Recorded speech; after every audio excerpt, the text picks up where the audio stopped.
Hey there friends, Nibs again. Out in the garage doing a little bit of goofing around tonight.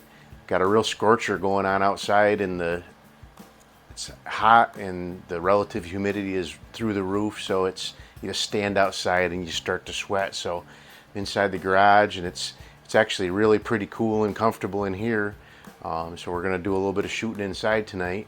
And I had gotten these QYS pellets, and they're really branded as a real premium brand, and they're very expensive too, even more expensive than say like JSBs or H&Ns and things like that, which are a premium pellet. But I've tested them in a couple of my rifles already, and it was suggested I should try them in some of my pistols. So I'm going to be doing a couple of tests with these, and figured I'd do a head-to-head challenge or two and see which ones of my pistols may like these. As some of my Springers had really kind of mediocre results. If they were bulk pack or budget pellets, I probably would have thought they had done better. But shooting a premium pellet, they were pretty lackluster. I did shoot them out of my Walther LGR, and it really seemed to do a pretty good job with those. I don't know if it did any better than say one of the other more premium pellets, or even some of the more budget-friendly pellets that I have, but they did okay. So, but what we're going to be putting up in this head-to-head, guns, a couple guns you guys have seen on the channel quite a bit, and I've really come to like them a lot. I think I actually did a head-to-head challenge between these two before. This first one is my Predom Lucznik, which is a copy of the Walther LP53, and this one is pretty cool. I really like this one. This particular one was made in 1976. It's stamped right on the receiver there. And then we're going to be putting it up against this one here, which is my Diana, which is a Milbro Diana made in Great Britain, model Mark IV. And these ones were made in the 70s, and I don't know, there's really no markings on here for me to try to determine a little bit closer when they were made, but these were made in the 70s from what I understand, while Milbro was making Dianas in England and Great Britain. But we'll go ahead and do a 5-shot group across the garage here and add up the scores and see which one of these may or may not like these pellets, and see which one can come away with the checkered flag in this head-to-head challenge. So I'm going to start out with the Milbro, and we'll go ahead and see what we can do. Everybody said they were really surprised at how well this actually shot for me in some of my other videos that I've done. This was more, I guess, more of a plinker gun than a real target gun, but seems to shoot pretty good for me. It's got probably one of the not great triggers of all of the Springer type piston Springer type pistols that I have in my collection, but I've learned how to manage it, and once you figure that trigger out, this thing will shoot really well. So let's go ahead and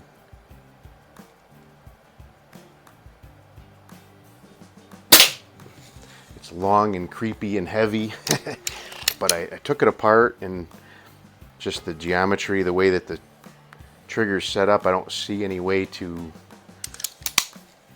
that I feel comfortable modifying it so that it would be better. I'm afraid the things that I see I could do there, I'm afraid I might damage it so that it's not functional again. So I'll just live with the way it is, and it's a lot of fun to shoot, and you just got to realize that it's not got a terrific trigger.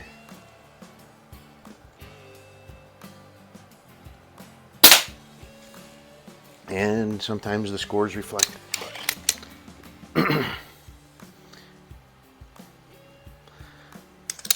I think these ones are pretty comparable as far as aesthetics like that goes.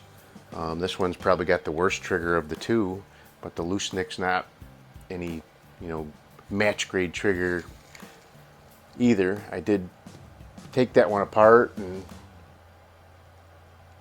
clean it all up. My eyes are a little bit squirrely on me from being out in the sun and during our picnic today, so.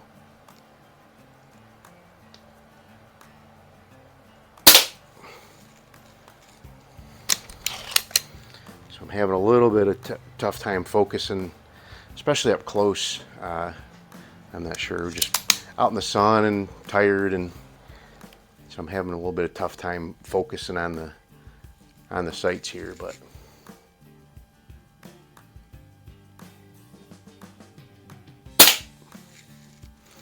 it's putting together a pretty good group. Just a little high and right there, but overall it looks like they're all pretty much. Maybe one of them there might be in the 9 ring from what I can see, but it looks like it's going to be a pretty good scoring target.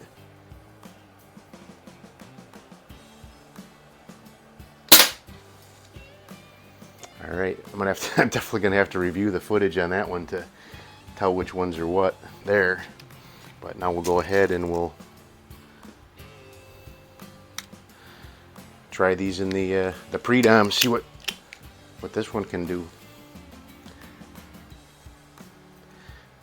I really like both of these because they're very unusual in the way that they cock and fire. This one here, when you cock it, the trigger guard actually pulls down, and the spring and piston are inside the handle here. So it's a whole different feel to the gun. And then the difference with this one is normally you would break the barrel down like this and that would cock it, but you have this lever back in the back here. You pull that up and that actually actuates this lever back here, so you're not having to wrench it like that. It's actually a really pretty ingenious little system.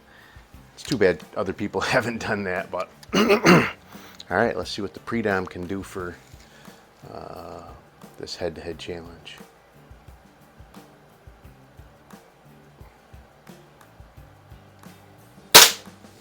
Okay, starting out good.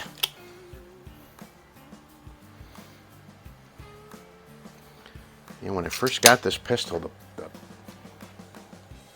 trigger was long and spongy. There was no, there was no wall that you would run up against to know when it was going to go off, and it just was real heavy.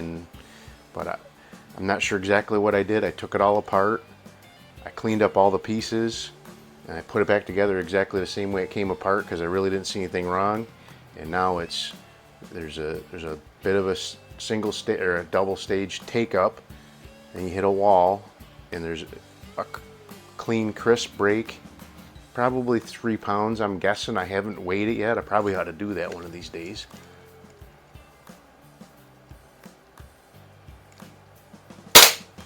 Ooh, that one, it's in the 9 still, so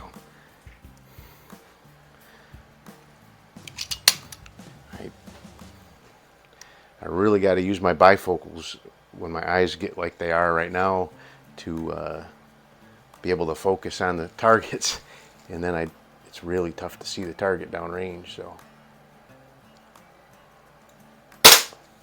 that's better.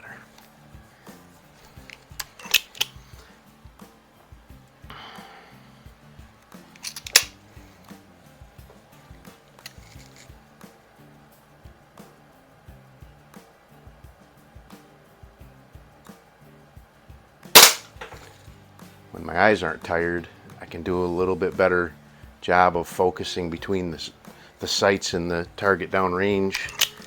But when my eyes get tired, I really got to rely on these bifocals a lot more than I would really like to. So, but that's a part of getting old, I guess.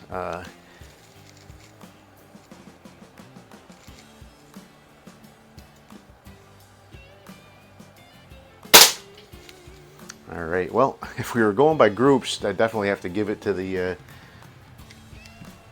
Diana on this one, but I'm going to pause the camera and I'm going to add up those scores because you never know. The last one I did another set of them, and one of them had a wild group and the other one was kind of tight, and it ended up being a tie, and it was decided by which one of them had the most X.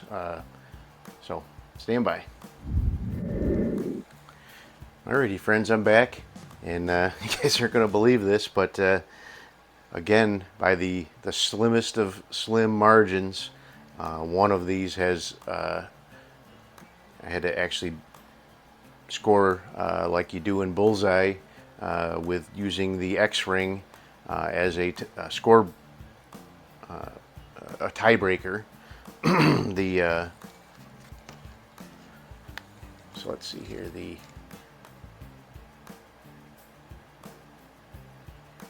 Lucznik had a 47 out of a possible 50 with one X, and then the Milbro had a 47, but it did not have a single X ring. So it just by the slimmest of slim margins, the Lucznik took this head-to-head challenge again, and I'm pretty sure if I go back and look, the head-to-head I did with this one with the Diana, this one also won, I believe, by a very slim margin as well.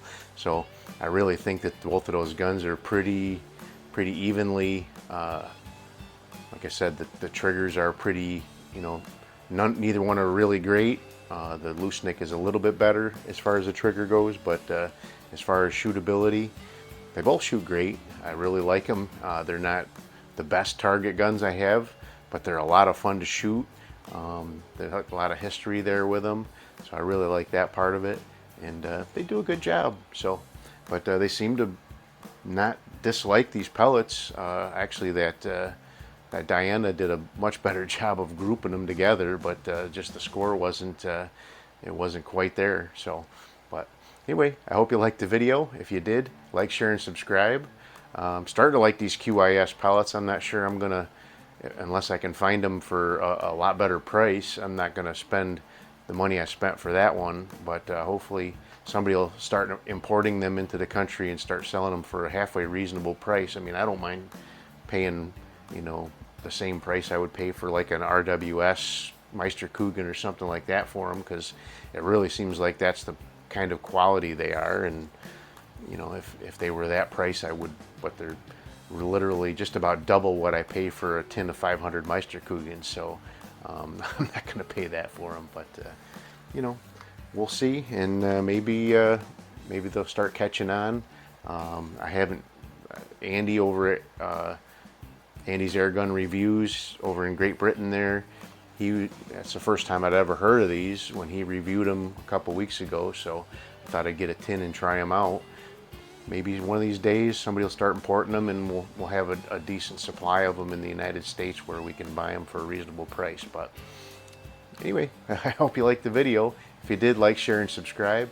Make sure you hit that notification bell. You'll be notified when I do post up new videos. Till next time, have a great day.